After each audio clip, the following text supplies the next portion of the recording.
Hello everyone. इस video में हम आर्टिफिशियल इंटेलिजेंस को थोड़ा और डीप में समझने की कोशिश करेंगे।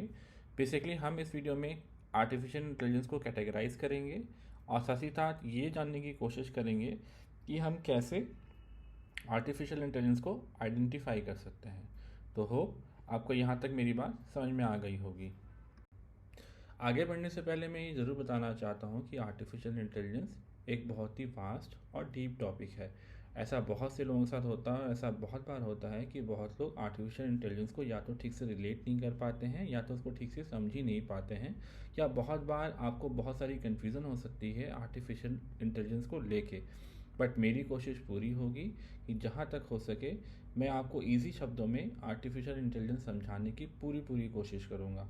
और ये भी पॉसिबल है या हर बार मैं ये ज़रूर कोशिश करूँगा कि जहाँ भी मैं आर्टिफिशियल इंटेलिजेंस की टर्मिनोलॉजी को समझाने की कोशिश कर रहा हूँ वहाँ को मैं कोई स्पेसिफिक या बहुत ही इजी एग्जांपल यूज़ करूँ, जिससे आपको ना ही आर्टिफिशियल इंटेलिजेंस समझने में बल्कि उसके एग्जाम्पल को रिलेट करने में भी बिल्कुल भी दिक्कत ना हो।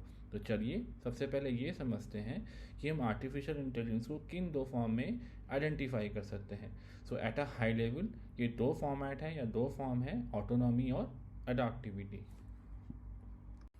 अब हम ऑटोनॉमी को समझने की कोशिश करेंगे और ये कह सकते हैं कि wherever machine are capable to perform a task and also able to make decision without constant supervision और input from a human user और a human can be easily referred as autonomy.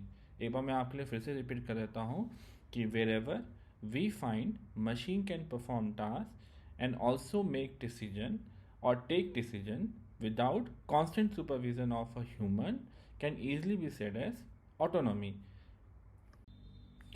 As an example हम self driving car को as an autonomy refer कर पाएंगे, क्योंकि self driving car में हम ये देख पाते हैं कि कार खुद से डिसीजन ले रही होती है या कार खुद से बहुत सारे डिसीजन ले रही होती है without having constant intervention from human. For example where to brake, where to take a turn और where to stop, it is basically decision of the car on its own without having or getting constant intervention or input from human. Hope आपको autonomy अब समझ में आ गया होगा। अब हम अडाप्टिविटी को समझने की कोशिश करेंगे।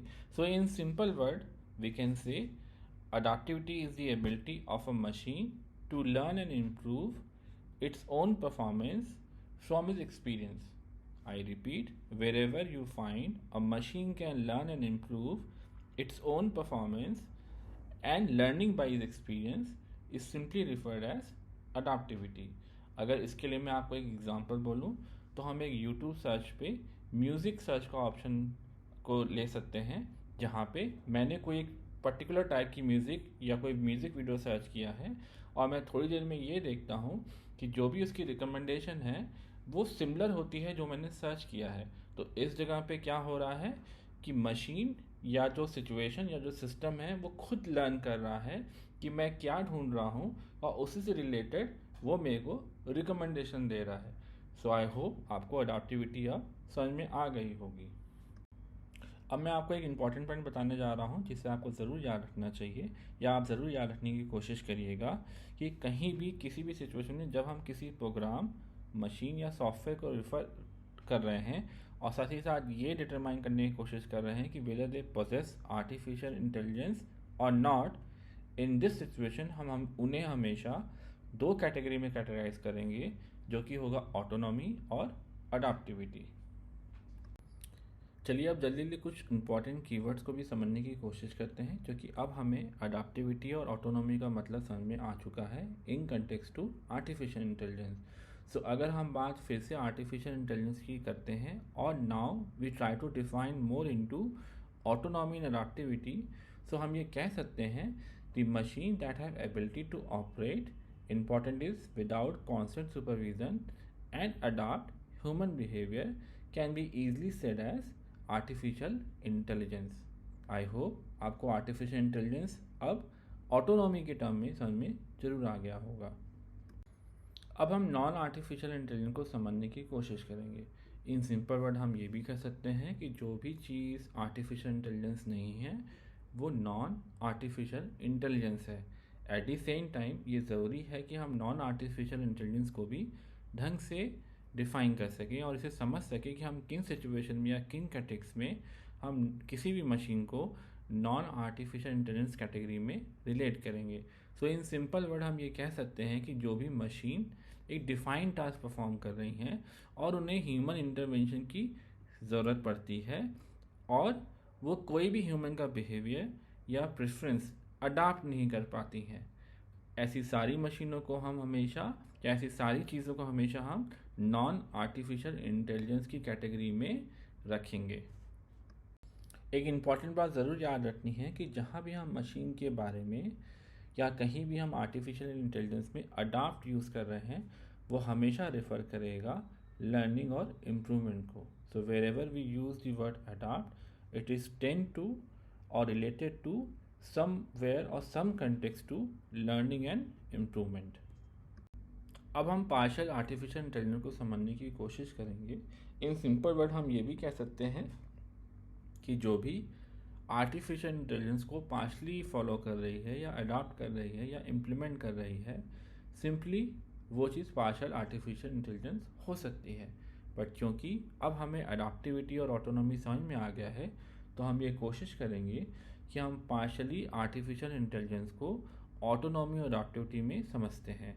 तो इस कंटेक्स्ट में हम ये कह सकते हैं कि जो भी machine have some level of autonomy और अडॉप्टिविटी, यहाँ पे ध्यान दीजिएगा, हम स्ट्रांगली ये कह रहे हैं कि सम लेवल ऑफ ऑटोनॉमी और अडॉप्टिविटी, मतलब इसमें से ये ज़रूरी नहीं है कि दोनों हो या दोनों में से कोई एक हो, वो भी पूरी तरह से, बल्कि हम यहाँ पे सम लेवल को रेफ़र कर रहे हैं।